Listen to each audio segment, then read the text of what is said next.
You know, when you hear the name Confucius, what do you picture? Probably some wise old sage, right? Almost a myth. But what if the man himself said he didn't have any knowledge? What if his wisdom didn't come from some kind of genius, but from a life of just humble, practical work? Well, today, we're going to peel back 2,500 years of legend to find the real person hiding in his own words. And he's surprisingly relatable. So, this is how people saw him back in his own time. A local villager, I think, just nailed it. Great indeed is Confucius, but he has not made a name for himself. Just think about that for a second. Everyone knew he was brilliant, a total force of nature, but he didn't fit into any box. He wasn't a general or a top government official or any specific kind of scholar. So people were in awe of him, but they were also kind of confused by him. And that's really the big question for us, isn't it? We have this huge public perception of him, but what was actually going on inside his head? Because his own self-assessment, well, that's where things get really interesting and, honestly, pretty shocking. The first thing you discover, and maybe the most surprising thing, is just how deeply humble he was. He totally rejected that image of the perfect sage on a mountaintop. Instead, he saw himself as a product of his circumstances, a guy who learned a lot of practical skills, not because he was a genius, but because he had to. Get this. A high-ranking official asks him if he's a sage because he knows so many different things, and Confucius just brings it right back down to earth. He basically says, look, I'm good at a lot of little things because I grew up poor. He's connecting his wide range of skills not to some divine talent, but to a humble upbringing that forced him to be resourceful. And he doubles down on that point right here. He's not complaining that he never got a big government job. He completely reframes it. He's a jack of all trades because he was never stuck in one specialized role. He saw his broad skill set as a direct result of his career path, or, his lack of one. There is zero ego here, just a really clear-eyed look at his own life. Okay, now this is the real shocker. The man whose name is literally synonymous with wisdom just flat out says, I don't possess knowledge. And this isn't some kind of false modesty. He's actually describing how his mind works. He didn't see knowledge as a thing you have, but as something you're always chasing. So, how did he actually find answers? Well, this is his exact method. It all starts with a question from anybody. He says even a rustic. And then he admits his mind is a complete blank. He doesn't have a pre-made answer ready to go. From there, he says he just hammers at the question from both sides, looking at every single angle, until he's squeezed everything he can out of it. So the key takeaway is this. His wisdom wasn't some innate genius. It was a process, a really rigorous, humble, and thorough one. But don't mistake all this humility for a lack of conviction. Oh no, underneath that humble exterior was a core of absolute solid rock principle.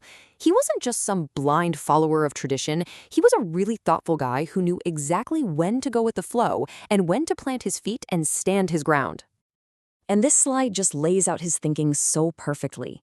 He's not just blindly following or rejecting tradition. He has a system. Okay. So on the one hand, you have the ceremonial cap. The new way is a black silk one, and he says, yeah, that's more frugal, it's more practical, I'm with the majority on this. But then on the other hand, there's the issue of prostrating.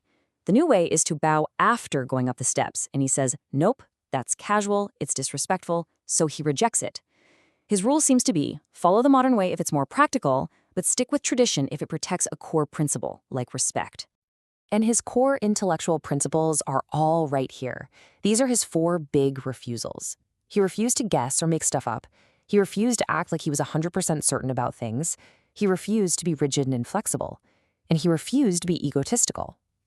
These aren't just personality quirks. This is his operating system. It's the foundation for that whole process of inquiry we were just talking about. And when you have principles that are that strong, it gives you just incredible courage. So here he is, surrounded by hostile soldiers, literally under siege. His life is on the line, and he's completely calm. He believes his life's mission is to preserve this culture, and if that's his destiny, then no army in the world can stop it. It's just an amazing display of faith in his own purpose. So we're getting this picture of a man who was humble in his methods, but totally firm in his principles. But what was it actually like to be around him, to know him? We get the clearest picture of his character through his relationships, especially with the students and friends he loved so much. This quote, it's from his absolute favorite student, Yen Yuan, and it just perfectly captures the dizzying experience of learning from Confucius. He says, the more you learn, the higher it appears. The deeper you dig, the harder it becomes. And just when you think you're getting it, you realize, suddenly it is behind me. It sounds both incredibly frustrating and completely magnetic at the same time. And Yen Yuan actually breaks that process down for us. He says Confucius starts by broadening your mind with culture, history, poetry, music, the whole shebang. But then he immediately brings you back down to earth, grounding all that knowledge in practical action, in rituals, the rites. And this creates a cycle where you're so hooked that you can't give up, even if you wanted to, even though the final goal feels impossibly high. Okay, this is one of the most personal, most moving moments that's been recorded. Confucius is really sick, maybe dying. And his students, they love him so much, they want to honor him, so they arrange for a fancy official funeral by pretending to be his official retainers, which he wasn't entitled to. And when he finds out, he's not angry, he's just moved. He asks them, "Why are you pretending? I would so much rather die honestly in your hands, my friends, than with all the fake ceremony of a status I don't even have." So what does all this add up to? You've got a humble man with deep principles, a beloved teacher, a cherished friend. And it seems like the glue holding it all together was this incredible sense of purpose and a really clear-eyed view of what it means to live a good life. And he gives us this incredible metaphor for perseverance. He says, imagine you're building a mound of earth. If you stop right before you dump that very last basket full of dirt, well, you stopped. The job's not done. It doesn't matter that you were 99% of the way there.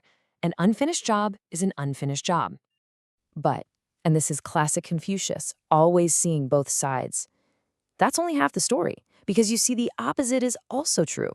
If your goal is just to make progress, say leveling the ground, then every single basketful you tip, as long as you're moving forward, that's progress. That's a victory.